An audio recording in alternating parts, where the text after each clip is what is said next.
Diferente da época dos grandes IPOs, né, que foi quando as grandes incorporadoras abriram capital, hoje os lançamentos eles estão muito mais contidos, ou seja, os empresários estão tendo que pensar muito mais em que produtos vão lançar.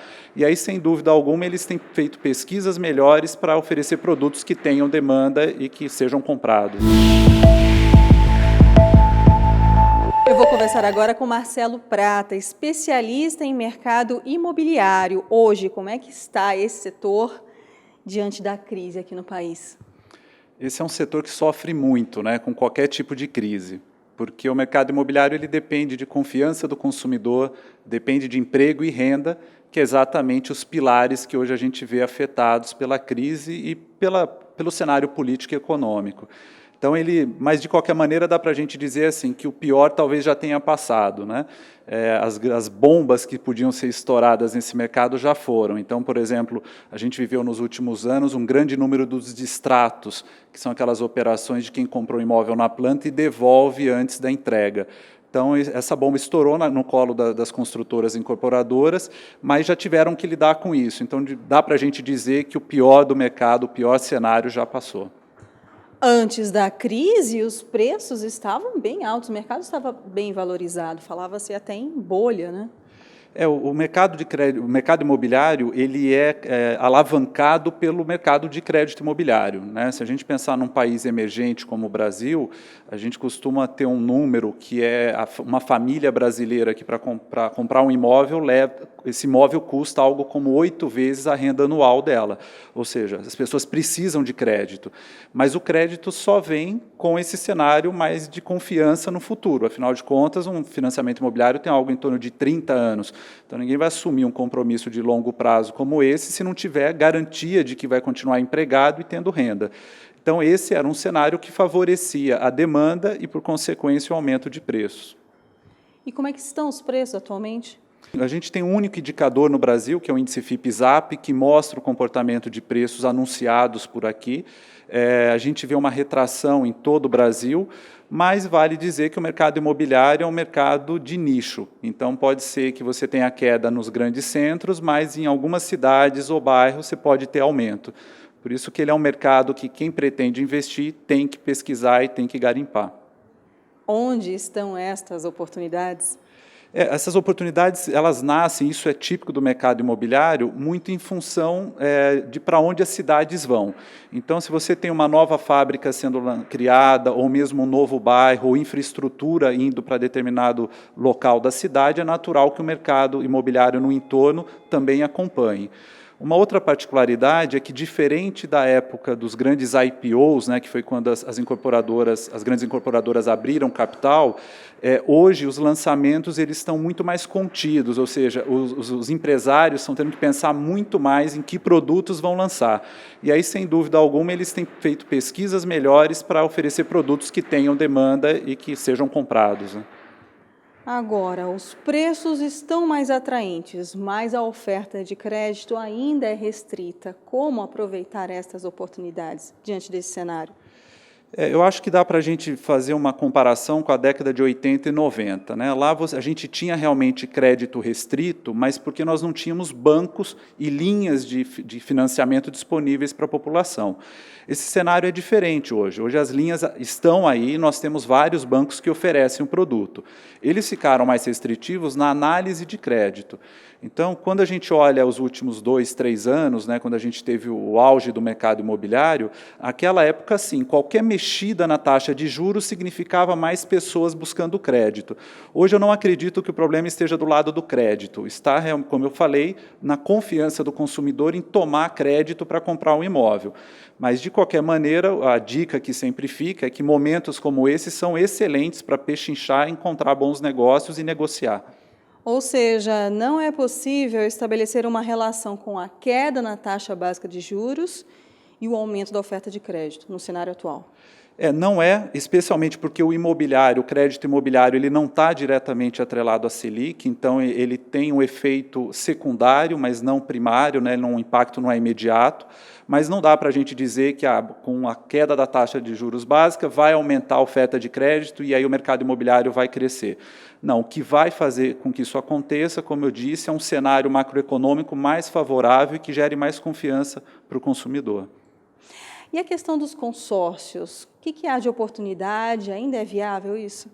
Ele é um produto tipicamente brasileiro, né? O brasileiro tem uma afeição muito grande com o consórcio, porque é uma forma de você fazer uma poupança forçada. Do ponto de vista financeiro, ele não é o melhor produto, né? Para quem precisa de um imóvel agora, por exemplo, ele não é o produto, porque, afinal de contas, ele é uma compra programada, você não sabe quando você vai ser sorteado.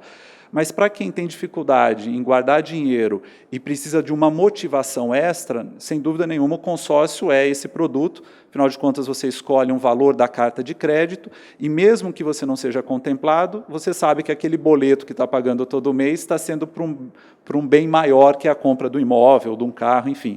Então, ele é um produto que vale a pena ir para ele, sim, desde que o seu perfil seja esse. Eu não consigo poupar e preciso de um boleto todo mês para me organizar. Como o consumidor pode identificar o seu perfil e saber se é mais viável alugar um imóvel ou entrar no financiamento? Acho que a primeira coisa é abandonar aquela ideia ou mito, né, de que tem que comprar a casa própria. A gente traz muito isso na formação, né, e muita gente eu vejo no começo da vida já, às vezes, dando um passo importante como esse, seja quando casa, quer dizer, está no início de uma relação a dois, o orçamento vai mudar, virar de ponta cabeça, ou então está iniciando a vida profissional e já sente essa pressão pela compra do imóvel. Então, o mundo é outro hoje do que era na época dos nossos pais e avós.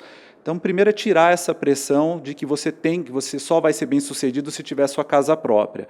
Até porque isso custa caro. Se a gente considerar alguém que financie, por exemplo, 80% do valor de um imóvel, a primeira prestação ela vai corresponder a algo em torno de 3 a 4 vezes o valor de aluguel.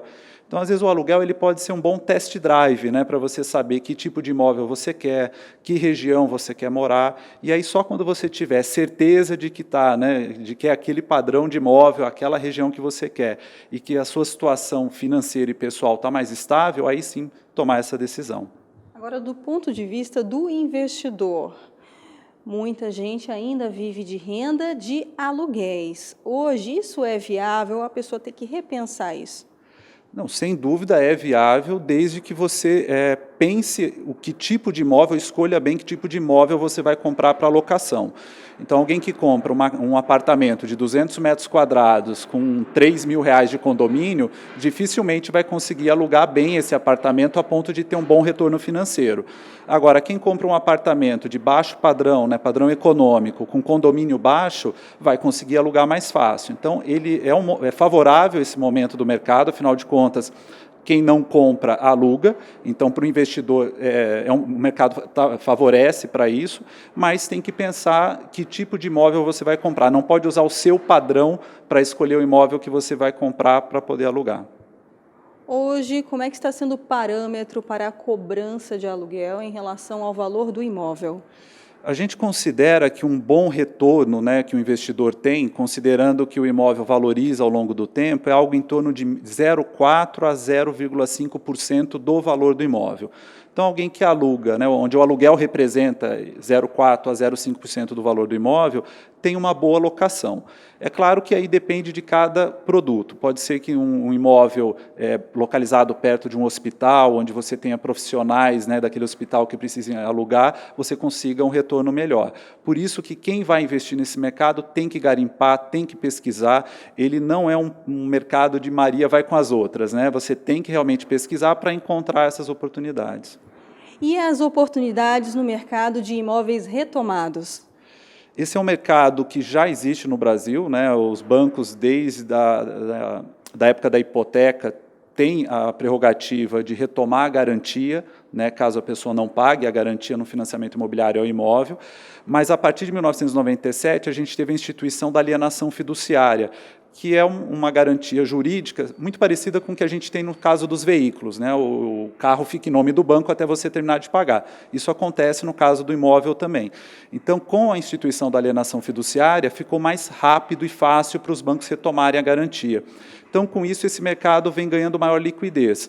Hoje, a gente tem estudos que já foram divulgados, em que se a gente juntar todos os 5 maiores bancos, né, o que eles têm de imóveis retomados, eles fariam frente às maiores incorporadoras do país. Então, hoje há um estoque desse tipo de imóvel. Há que se lembrar que são imóveis que muitas vezes têm algum tipo de estresse, ou seja, podem estar ocupados ainda pelo ex-mutuário, mas que, em função dos descontos, que podem chegar até 50%, 60% do valor de avaliação, se torna um excelente negócio para quem tem dinheiro na mão, quer comprar e fazer dinheiro rápido com isso. Fala um pouco sobre a Resale. A Resale é uma plataforma digital, né, que eu fundei lá em 2015 para vender esse tipo de imóvel. Então, nós temos um aplicativo que reúne os imóveis dos maiores bancos do Brasil, que foram retomados, e notifica a pessoa sempre que um novo imóvel entra nessa plataforma, ou entra no aplicativo, e que esteja de acordo com o teu perfil. Então, alguém que quer um apartamento na Grande São Paulo, no valor de até 200 mil. Então, toda vez que entra um imóvel desse tipo, a gente notifica. E aí dá o caminho das pedras, né, para que você consiga ou participar do leilão, ou mesmo fazer uma compra direto com o banco, o que até então era limitado a um grupo muito pequeno de pessoas. Antes tinha que monitorar leilão, né? Quem estava nesse mercado tinha interesse. Exatamente, tinha que ou conhecer bem o mercado de leilões ou ficar entrando nos sites, né, olhando edital de jornal para ter acesso. E muitas vezes, alguns imóveis, depois que passam pelo leilão, eles voltam para o balanço do banco, ou seja, ficam dentro do banco. E o banco não é uma imobiliária, não sabe vender imóvel, então, muitas vezes, ele vai divulgar para uma base de pessoas, ou de clientes, ou de funcionários.